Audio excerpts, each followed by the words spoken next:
আসসালামু আলাইকুম রহমতুল্লাহ। আমার নাম মোহাম্মদ আনোয়ার হোসেন, 1 নম্বর জিয়ানগর ইউনিয়ন পরিষদের চেয়ারম্যান।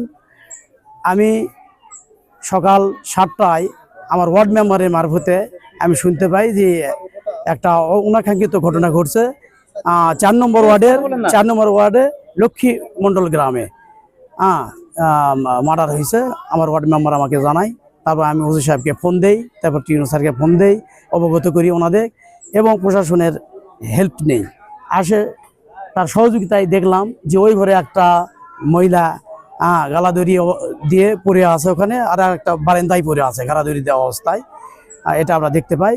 এবং লোক হিসেবে হাজির সাহেব উনি অত্যন্ত ভালো মানুষ ছিল।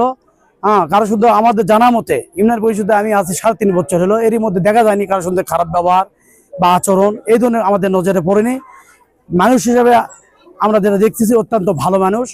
তো কি কারণে কি হয়ে গেল এটা আমি নিজে বুঝতে পারতেছি না, কারণ এটা আমরা জানিও না, কারণ হঠাৎ করে এই ঘটনা ঘটছে।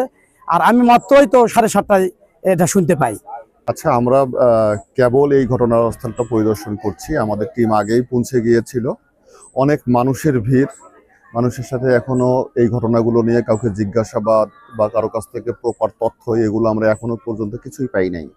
আমাদের শুধু অবস্থা দৃষ্টে মনে হচ্ছে যে প্রাথমিকভাবে কাউকে বেঁধে রেখে তাদেরকে মাথায় আঘাত আছে, বিভিন্ন শরীরে আঘাত আছে, এই আঘাতের মাধ্যমে তাদের হত্যা হয়েছে।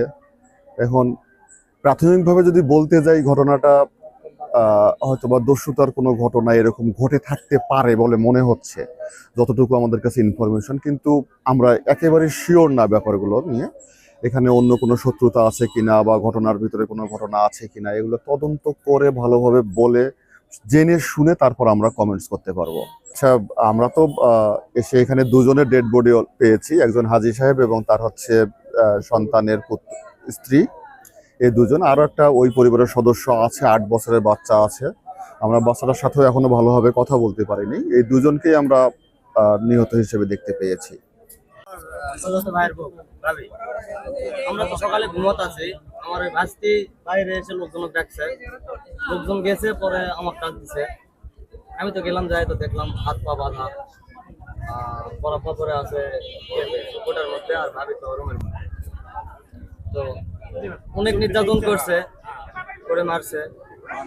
তো এটা কে মারছে আপনারা তদন্ত করেন, তাদেরকে ধরেন, তাদেরকে শাস্তি দেন, এটাই আমাদের দাবি। আমরা এরকম দৃশ্য আমি এরকম দৃশ্য কোনোদিন দেখিনি আমার বয়সে। তো আপনারা চেষ্টা করে ধরেন, ধরে ওদেরকে শাস্তি দেন, এটাই আমাদের চাওয়া।